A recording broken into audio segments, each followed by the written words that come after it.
সবাইকে অগ্রিম ঈদের শুভেচ্ছা। ঈদ মোবারক। আর ঈদ কি সেমাই ছাড়া কল্পনা করা যায়? অফকোর্স না। ঈদের সকালে কয়েক ধরনের সেমাই থাকে টেবিলে। এর মধ্যে নজর কাড়ার মতো হচ্ছে দুধ সেমাই। আর তাছাড়া মেইনলি ঈদের স্পেশালিটি কি জানেন? দুধ সেমাই। তো কিভাবে পারফেক্ট স্বাদে দুধ সেমাই রান্না করবেন? So let's get cooking and welcome back to Dilshahara's world. তো আমি এখানে রাঁধুনি চিকন সেমাই নিয়েছি। যতটুকুন সেমাই রান্না করব ঠিক ততটুকুন সেমাই নিয়ে সেমাইগুলোকে ছোট সাইজ করে ভেঙে নেব। চাইলে সেমাইটা না ভেঙে কুক করা যাবে, তবে মেজারমেন্টের পরিমাণটা ঠিকভাবে মাপার জন্য সেমাইগুলোকে ভেঙে নিচ্ছি। আর তাছাড়া চিকন সেমাইটা খুব বেশি লম্বা করে রান্না করলে পরিবেশনের সময় কিন্তু একদম বাজে লাগে। সেমাইগুলো না গুঁড়ো করে ফেলেছি, না একদম লম্বা রেখেছি। তো এখন একটা মেজারমেন্টের কাপে সেমাইগুলোকে মেপে নিচ্ছি। সেমাইটা মেপে নেওয়ার কারণে যেটা হবে, চিনি এবং দুধের পরিমাণটা ঠিক রাখা যাবে। মেজারমেন্ট কাপ হতেই হবে এমন কোনো কথা নেই। যে কোনো ধরনের ছোট বোল অথবা কাপ দিয়েও কিন্তু সেমাইটা মেপে নিতে পারবেন।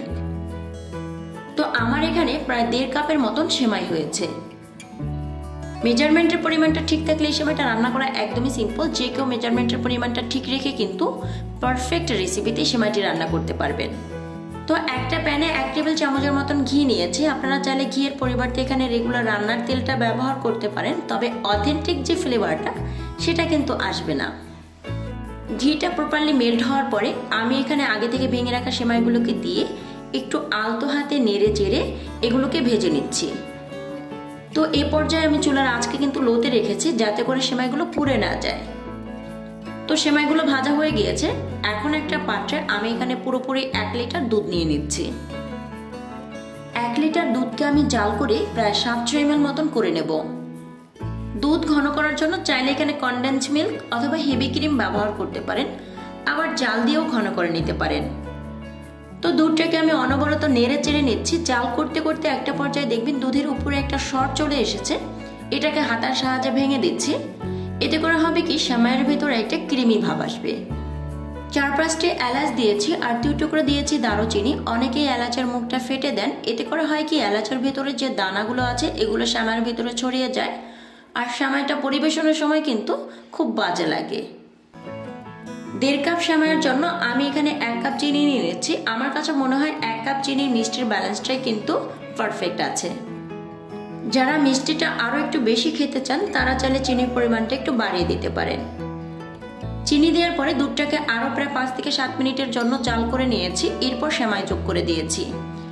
এখানে আমি কিছুটা বাদাম কুচি আর কিশমিশ দিয়ে দিচ্ছি। আপনার পছন্দ মতো কম বা বেশি দিতে পারেন। মিষ্টির ব্যালেন্সটা ঠিক রাখার জন্য সামান্য একটু লবণ দিয়েছি। এরপর এই সেমাইটাকে কুক করে নেব যতক্ষণ পর্যন্ত সেমাইটা সিদ্ধ না হচ্ছে। সেমাইয়ের ঘনত্বটা একদম পারফেক্ট টেক্সচারে আছে, কারণ সেমাই ঠান্ডা হওয়ার পরে খুব দ্রুত ঘন হতে থাকে। কতটা পারফেক্ট হয়েছে দেখে নিশ্চয়ই বুঝতে পারছেন। তো সেমাইটা পরিবেশনের জন্য একদম রেডি। সবাইকে আবারও ঈদের অনেক অনেক শুভেচ্ছা। ঈদ মোবারক। আজকের রেসিপিটি ভালো লাগলে অবশ্যই আপনার ফ্রেন্ড এবং ফ্যামিলির সাথে শেয়ার করবেন।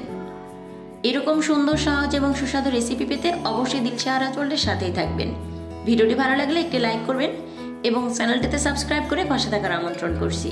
আবার দেখা হবে নতুন কোনো এপিসোড নিয়ে। ততক্ষণ পর্যন্ত ভালো থাকবেন, সুস্থ থাকবেন। আল্লাহ হাফেজ।